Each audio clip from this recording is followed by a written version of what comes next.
Welcome to Keeping Up with Our Community, a podcast for and about Romeo Community Schools. Each week, we will invite different guests to share insights about some unique aspects of our schools. This podcast is powered by the MIT TV of Romeo, Michigan.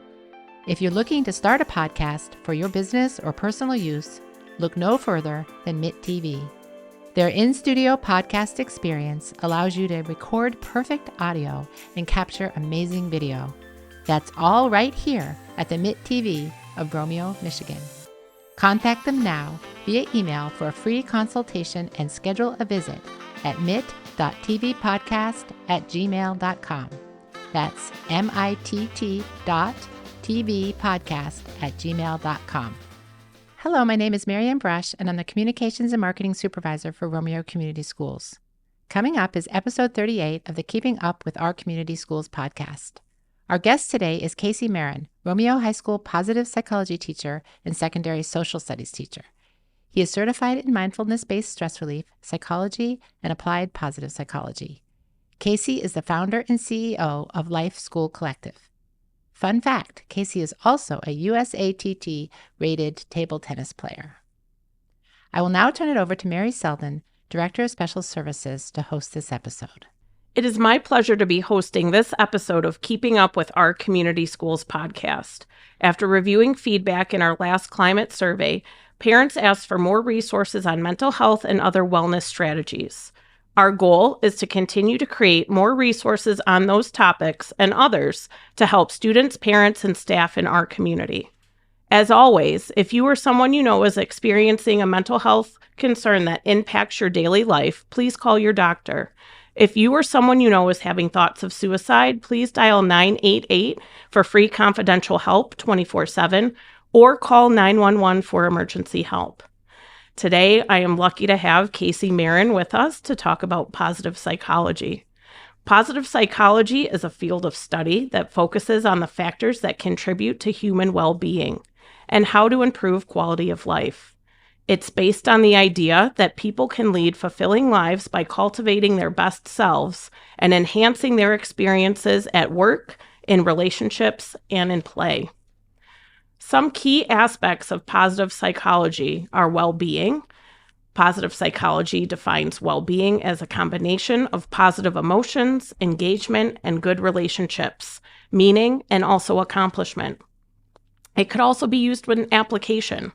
Positive psychology can be applied in many different areas of life, including relationships, work, school, and leisure. It involves mindfulness, which is the practice that involves focusing on the present moment without judgment and can help reduce stress. And also research. For example, research has shown that promoting positive body image can lead to improvements in body image for both the person promoting it and others. Today, again, we have with us Casey Marin, high school teacher of positive psychology and social studies, and also the CEO and Life School Collective founder. Casey, I'm so happy to have you with us today. Can you start by telling us a little bit more about positive psychology? Sure. Thank you so much for having me. I'm excited and grateful for this opportunity. Positive psychology is a class and a subject that I believe everybody can benefit from by studying. It basically is a subject that seeks to define, understand, and help create a greater sense of well-being in our lives and teaches us the skills that we need to maintain a high state of well-being throughout the ups and the downs of our lives. And so it's not about being happy all the time, and it's not about ignoring the bad, but understanding the role that it plays in our lives. And I like to compare psychology and positive psychology to two sides of a coin. Like I said, it's not just about the positives, it's also about understanding the negatives and their impact on us. And so I do teach psychology as well. And so we use psychology to define the problem, to identify the issues that we experience, the adversities that we experience in life. And by seeking understanding with them, we can gain more meaning from those. And as a result of that, we can start using positive psychology to be more action-based in terms of our approach to dealing with these issues, but also to maximize the good in our lives. And so again, we're not aiming for permanent happiness, but to develop more awareness of our thoughts, our emotions, and in doing so, better navigate those ups and those downs. I think that's a common misconception a lot of people have. They say, "Oh, well, it's easy to be positive when everything's going so well in your life," but you might Definitely. not know what's happening in mine. And really that's not true. There's a lot of people that have a lot going on, a lot of stress, a lot of aces and life circumstances that come at them, but they choose to remain positive nonetheless. And I think that is really powerful for people that are listening here to know that there's strategies that they can choose every day to make life a little easier and more meaningful. Definitely. And if I may add as well, in terms of happiness, there's this common misconception that happiness is something that you attain. And then once you're there, the Check. work is done. Yeah. Yep. But instead, it's actually subjective, meaning each individual has their own perception of what makes them feel happy. And paradoxically speaking, the effort to approach happiness as your goal ends up making you less happy. It's more about understanding the components that you can work on indirectly, which contribute to your well-being.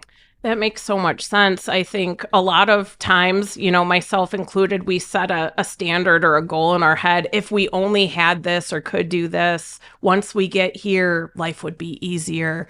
This and that would happen. And then we get to those places, we achieve that goal, but it's not always what we expected. And how do we find the good in that journey? And then how do we set the next goal of how to go farther? Definitely. How do you teach positive psychology to your students at Romeo High School? Can you share some examples of your lessons in your classroom? And how have students used those strategies that you teach them? That's a great question. So we start small. We start very small, and almost immediately we start practicing techniques such as mindfulness, which are primarily used to develop our awareness, our self-awareness of our emotions, our thoughts, and also our environment. And so by becoming more aware of these, we gain more control in terms of how we respond to them. And a lot of situations we find ourselves in that are difficult, we end up reacting, which is emotionally influenced. And so by responding, it's recognizing, oh, I don't feel so good right now, and being able to discern, why don't I feel good? And what can I do to change this? What will make me feel better? And being able to take action before you start building that momentum. And so we practice self-awareness. We learned how to examine emotions. And one of the things that we talk about is how there are no good or bad emotions. There's good or bad behaviors. And so by recognizing that every single emotion serves a purpose, we can learn how to change our mindset of the emotions that we try to avoid. And so we talk about two traditional forms of happiness. One is called hedonia or hedonism.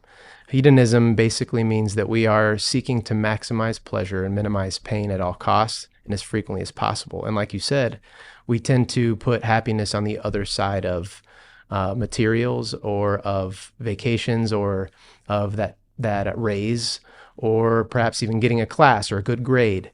But once you get to that goal, the joy or the happiness you experience is short-lived before, like you said, you got to set another one. So if we look at how we kind of shape our perception of happiness and look at reality, if we were to kind of broaden that scope and look how often we're happy and how often we're grinding to become happy, we have it backwards. And so it's really about focusing on the small steps towards happiness, enjoying that journey while pursuing something that is meaningful to us. And so we really spend a lot on that. And like I said earlier, we're not ignoring the problems, but we definitely put more emphasis on the good, on the strengths. And so one thing that parents and listeners can do is there's a institute called VIA Institute, and they have reorganized an algorithm that is designed to help identify mental illness, and psychologists use to be able to identify character strengths. And there are 24 character strengths in total that cultures throughout history recognize. And so you take this survey and it spits out your top 5 core strengths, but also it lists all 25 in order of priority from how frequently you may use them or rely on them versus less frequently. And so we take those top 5 and we examine them closely. And then we begin to look at how can we become more intentional with using them. For instance, if I have a character strength perspective. That means I'm able to gain a variety of different perspectives on a matter before making a decision, and also choose to act in a way that's in accordance with my values and my strengths. And so how can I strengthen perspective? Well, maybe if I'm in an argument with somebody, or I'm at odds with somebody, I can sit down and write some questions down that I would like to ask them, and kind of like why questions. But then I turn around and I write their answers, try and get into their shoes so I can see, based on where they're coming from, how they may look at it differently. And again, I'll gain some perspective. So at least I go into a conversation in the future having some materials to use. There's much more than that, but that's a little bit of a nutshell of how we kind of enter into the course. We actually did an activity as a leadership group, very similar to what you're talking about, where we talked about our strengths and how that helps us, how we can lean into our strengths. But then when our strengths can turn to our derailers, and when we can take something too far and something comes too naturally and we don't keep things in check. And it's just great information for each individual to reflect on. And to look within themselves and know when an attribute is being used for good, and then know when they need to, again, kind of keep themselves in check and make sure they're not going off on a tangent or letting a certain personality trait go too far. So that's really interesting. Definitely. Another area of focus is, you already mentioned it, we call it PERMA-V, an acronym for positive emotion, engagement, relationships, meaning, achievement, and vitality. And so frequently we reflect on these areas in our lives. Usually we'll start a class with some sort of quiet reflection, and I'll have them pick an area, let's say positive emotion, and they reflect on, how many positive emotions am I experiencing this week? What specifically am I experiencing? And then we look at an area. Before we move to another area, we try and figure out what might have contributed to the creation of that positive emotion. So we can start to become more aware and self-aware of the things that do make us feel good. And all of those kind of synchronize well with our character strengths as well, and our values. Then we pick another area, let's say engagement, and that might be an area that is not going so well, and we use the same methodology to try and discern what is creating or influencing me to feel a lack of engagement. And when we are managing each of these areas well is when we start to flourish or feel a high sense of well-being, when life seems more natural and flowy. And then when it doesn't, odds are one of these areas is lacking, and we can turn to, again, PERMA-V to identify what could be the cause of that. Could you explain to our listeners a little bit about the vibe in your classroom, the purposeful and meaningful things that you plan into your lessons, whether it be lighting or music? I know from being in your classroom a few times before and other presentations that you've done, that this doesn't just happen randomly. It's not happenstance. You are very purposeful in creating an environment that students can work on these things. Tell us a little bit more about that. I love that. Thank you. So there are a few intentional aspects of the class. The first thing is definitely the lighting. If you have too bright of fluorescent lighting or something, then there are a lot of children, and myself included, they can get headaches from being there quite some time. So the lighting is not too dark to where people are falling asleep, but also kind of dimmed enough to where you feel more calm. I always have music playing as they're entering, and I choose music for mood. And as a result of that, if I want to bring them down, I put on a specific playlist. I call it Calm Student, and the music is all generally calm and thought-provoking, less words, and it's a variety of genres of music. And so that offers some potential flow, we call it flow triggers that trigger the state of flow state, which is the complete absorption in something that you're doing. And so I'll rotate between those type of things. If there's more upbeat, we turn it up. And we also recognize the fact that their attention span on a great day is between 15 and 20 minutes before something comes up in their mind, an idea, a thought. They drift off. They're thinking about something else. They're doodling. were distracted for a second, and then all of a sudden when they tune back in, they've missed a chunk of time. So I structure what I call brain breaks every 15 to 20 minutes, sometimes 25. If they're engaged, we can push it a little bit further. And we learn how to juggle. And so that is a simple skill that actually many people are surprised they can learn to do, but it's something that's been proven to increase gray matter production in the brain, good for memory.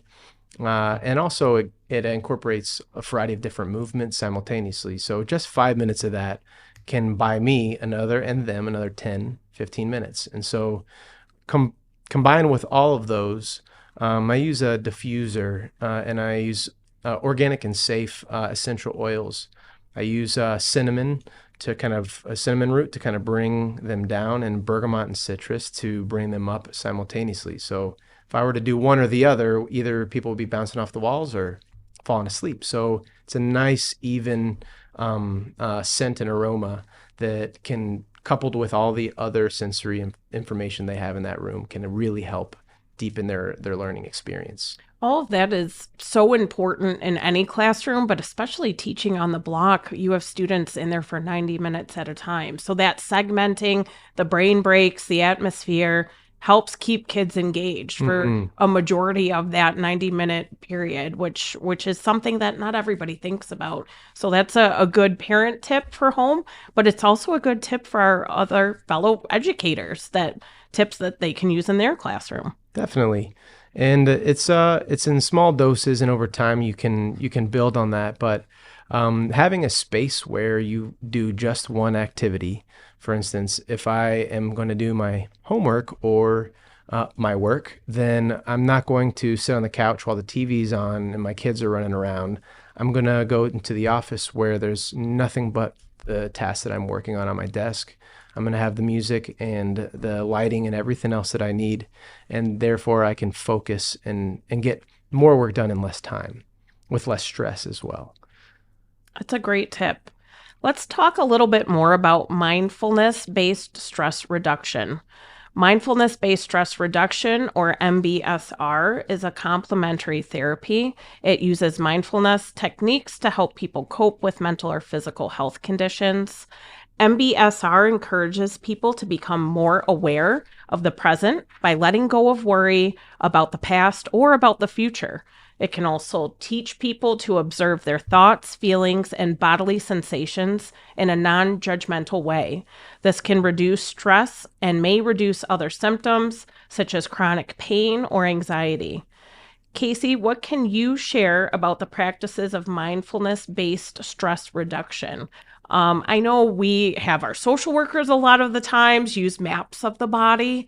And when kids are experiencing an emotional response, they not only identify the emotion, and we use zones of regulation to help do that and color coding, but they also use a map of the body so that they can focus on where they're feeling that anxiety, that tension, that fear, that angst. And that has really helped our students be able to connect what happened before, what I'm thinking, and how my body's responding, because then we can make a plan on how to correct it. So any tips, tricks, and insights with that would be wonderful for our listeners. Definitely. Mindfulness is something I wish I would have introduced long ago, and also not only in my teaching, but in my life. And I've been using mindfulness practices for about 18 years, and it is something that can be formal or informal. People think a lot of times that meditation or mindfulness means that you have to sit in an uncomfortable position for long periods of time and have your hands in a strange position. Legs folded. Right, exactly. Yep. But you can practice mindfulness mowing the lawn, doing dishes, chopping onions for dinner, drawing, coloring, listening to music, and the most common is focusing on your breath. And so we do introduce a variety of different techniques slowly and progressively so that they can learn the basic technique, but also recognize ways to practice it. And so the very first one that we do is called 5-finger breathing. It's common, or starfish breathing. I've heard it referenced. But the idea is that you take your hand and you place your pointer finger at the base of your thumb. And as you slowly drag it up the thumb, you breathe in.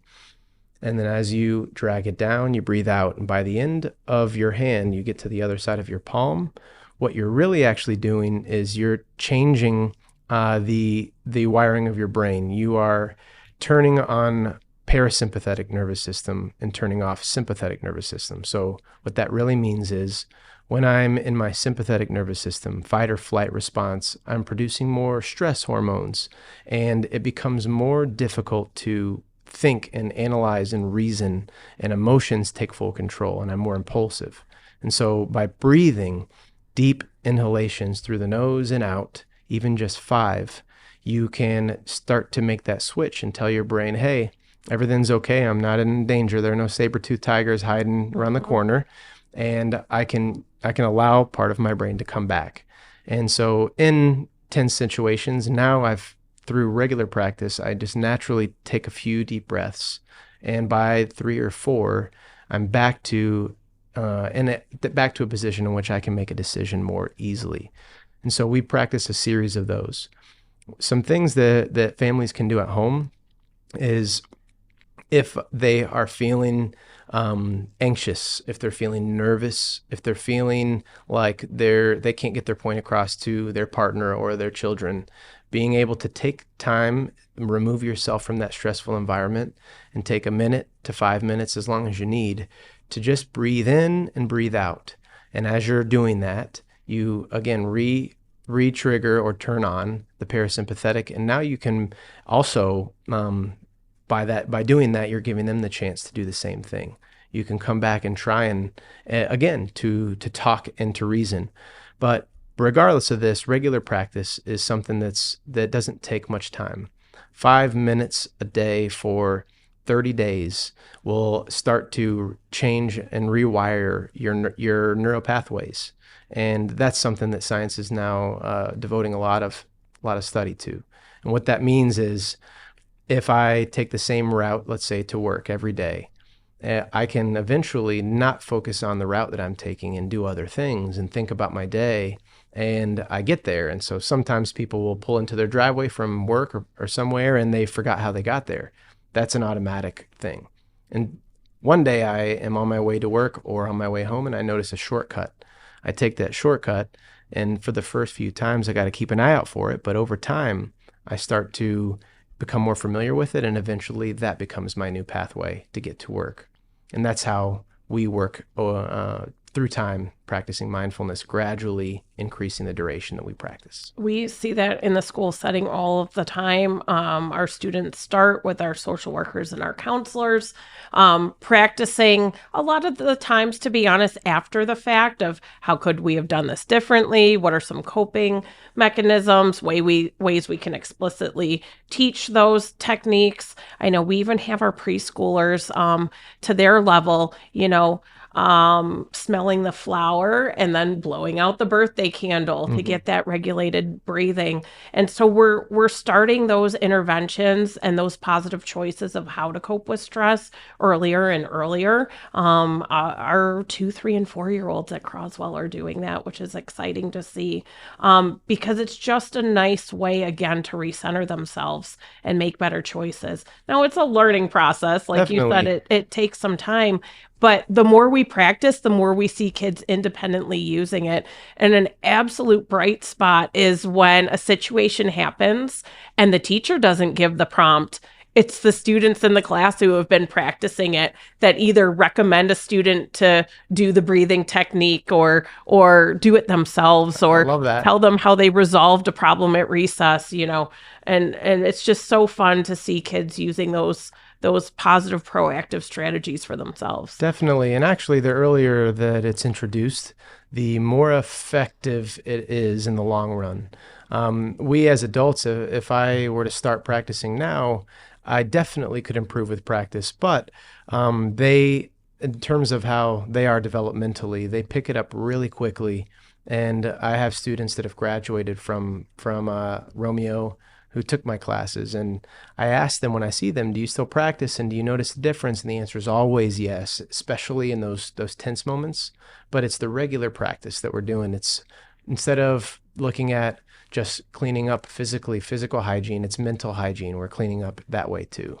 And one thing that I wanted to go back to was what you might experience or most likely will experience during practices.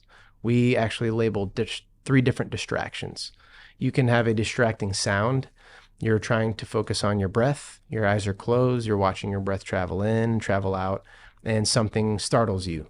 Now you're focused on the sound, and that starts to pull you from the object of your focus, which is your breath. Emotions are another one. We can place judgment on our practice. We think, oh, I'm not good at this, or this is boring, or this is not doing anything. And those are also distractions. We're placing a label on something that we're just learning and introducing ourselves to. And then there's also physical distractions, sensations. I'm uncomfortable. I've been sitting. How long has it been? I got an itch on my nose and I really want to itch it. Those are things that will pop up. And so what I tell them to do is don't fight against it. Imagine there's a red wolf and a blue wolf. And if the red wolf is anger and frustration, if I try and take a torch and kind of get it away, it just gets bigger and stronger. But if I show it that it's no threat and neither am I, it'll sit down and it'll let it go. Another way of looking at it is the clouds passing in front of the sun. Imagine a distraction being the cloud. Temporarily, the sun will be blocked out by the cloud, but if you wait, that distraction will pass on by, and perhaps another one will come. So I have them say it when they notice they're distracted, rising as they take a new deep breath in, falling as they exhale, and then they return their attention back to their breath. And that's like one rep, one brain rep in the gym.